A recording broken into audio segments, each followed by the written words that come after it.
Africa Oye, OTEP à tous les Africains et particulièrement à tous mes abonnés. Bienvenue dans cette nouvelle vidéo et en début de mois, en début de semaine, où nous allons continuer nos publications sur la géopolitique et la géostratégie des principales puissances et sur la montée en puissance de certains pays africains comme le Mali, à qui nous continuons de dire bravo, qui vient de changer son gouvernement. Et nous leur disons bravo. Nous allons revenir sur ce gouvernement dans une prochaine analyse. Aujourd'hui, de quoi est-ce que nous allons parler? Avant de continuer, mettez-nous déjà des pouces avant qu'on commence la vidéo. Mettez-nous déjà des pouces.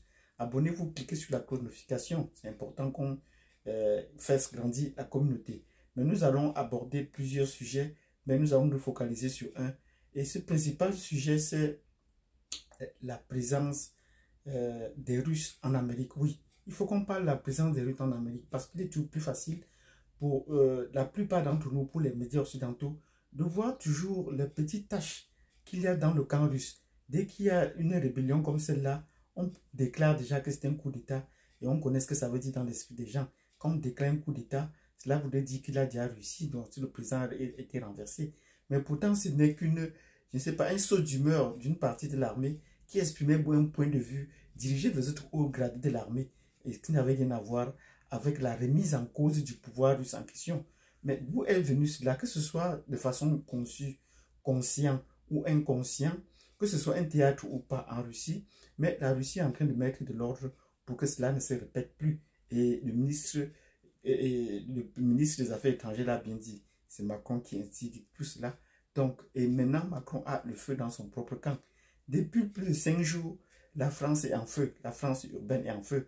En dehors des feux de brousse qu'on connaît généralement et qui sont des feux peut-être qui sont naturels ou peut-être des feux liés à la méchanceté, la France est en feu. La violence urbaine ne cesse de monter. Et Macron, d'un ton très grave, vient et demande la responsabilité des parents. Qu'est-ce que cela veut dire quand il appelle à la responsabilité des parents?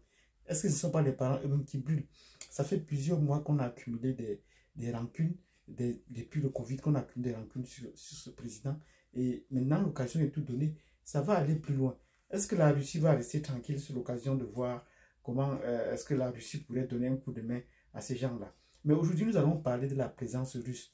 Donc, si vous avez déjà mis des pouces, c'est une très bonne chose. Parce qu'il y a de plus en plus de visionnaires. Il y a plus de visionnaires que de pouces. Et l'écart est trop grand. Je vous en prie, mettez déjà des pouces. Abonnez-vous pour ceux qui ne sont pas. Et activez la cloche de notification parce que nous allons revenir sur d'autres questions que les gens ont posées. Aujourd'hui, nous entrons dans le vif du sujet qui est la présence de la Russie sur le continent américain. Oui, que ça ne prête pas à confusion. Je ne parle pas aux USA, je parle de la présence sur le continent américain. Oui, les Russes, dans leur géostratégie, dans un positionnement stratégique, ont une présence de plus en plus marquée et forte sur le continent des États-Unis, sur le continent américain et qui se rapproche de plus en plus des États-Unis. Et pour cela, nous allons passer cela en revue parce que c'est important de savoir que la Russie aussi est en train de marquer des coups. En cas d'un conflit généralisé, il faudrait qu'il soit proche de son principal ennemi. Et ce n'est pas seulement les États-Unis à travers le plan qui essaient d'encercler. Il faudrait que les Russes aussi sont en train de sortir de leur isolement pour essayer de se rapprocher de plus en plus des côtes américaines. Et la première base militaire russe sur le continent américain, c'était à Cuba. Oui. Cuba est la première zone parce que cette base militaire, aussi sa corps militaire, remonte à la crise de baie des cochons dans les années 1969. Oui, ça fait déjà un bon bout de temps. Où les Russes de l'époque, les Soviétiques de l'époque, avaient amené des missiles nucléaires sur la côte de la Havane et prêts à aller détruire toute la côte est américaine. Et après, c'était sous l'ère Kennedy. Et peut-être c'est même ça qui a fait qu'on assassine Kennedy. C'était ça qui avait fait déclencher la crise de la baie des cochons. Mais depuis avoir les négociations, les Russes ont baissé les Chines. Avec des accords, ils ont désactivé ces... Mais est-ce qu'ils sont partis de Cuba? On n'est pas encore toujours sûr. Mais on pense que si Cuba a tenu jusqu'à présent, c'est grâce également au soutien des Russes. Donc, Cuba est la première base militaire et le premier positionnement géostratégique de la Russie sur le continent américain. Le deuxième pays, c'est le Venezuela. Oui, il faut qu'on essaie de dire, c'est le Venezuela. Et le Venezuela, depuis l'époque de Hugo Chavez, avait des liens très avancés avec la Russie. Peut-être aussi une des raisons pour lesquelles on voulait absolument le renverser. Et il pensait que la Russie était le bon conseil, le bon maître. Et il est mort, on l'a tué, effectivement, et il est mort. Mais il a mis un successeur qui a été contesté.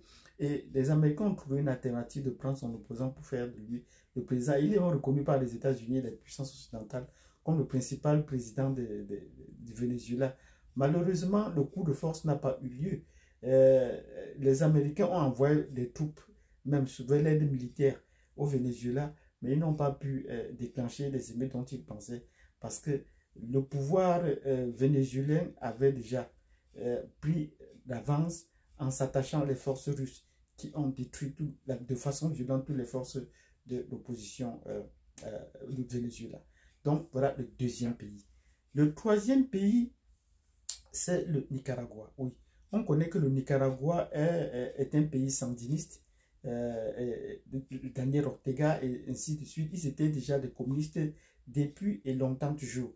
Et c'est l'un des pays les plus pauvres de l'Amérique centrale. Mais ces derniers temps, ils ont pris attache avec la Russie et ont accepté d'inviter les Russes à venir chez eux. Et l'Union européenne a appris ça et a été très courroucée. Ils ont envoyé, les chefs de l'Union européenne voulaient se rendre au Nicaragua pour comprendre quoi est-ce qu'il est question, où est-ce qu'ils en arrivaient là. Et le gouvernement nicaraguayen leur a dit non, nous n'avons pas besoin de votre présence.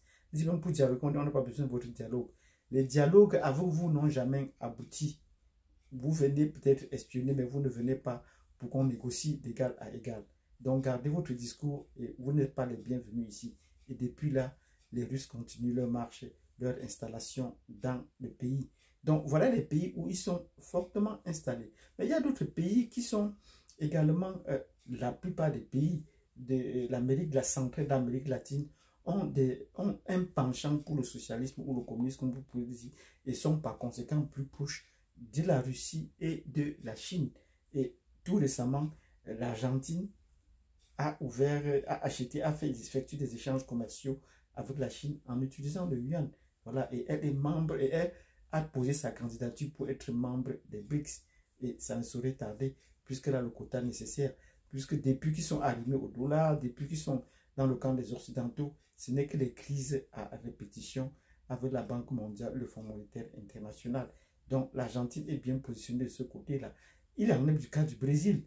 Il en est du cas également des autres pays de l'Amérique latine qui ont un penchant et qui, pour un certain moment, au début des années 2000, avaient presque tous, à part du Chili, avaient tous des gouvernements de gauche. Oui, il y avait eu une poussée de gouvernements de gauche partout en Amérique centrale et en Amérique latine. Donc, si vous avez bien compris cette vidéo, nous avons dit les Russes sont effectivement présents sur le continent américain et s'ils rapprochent, mettez-nous des pouces. Abonnez-vous, cliquez sur la cloche de notification. Et tout récemment, la semaine dernière, le ministre de la Défense de Cuba est allé au Kremlin et ils ont continué à signer des accords de renforcement et de coopération. Donc nous disons bravo à la Russie qui ne se laisse pas faire. Donc le morceau est dur à couper. Nous vous donnons rendez-vous à la prochaine vidéo où nous allons revenir sur les émeutes de la France pour essayer de comprendre de quoi est-ce qu'il est question. Merci et à tantôt.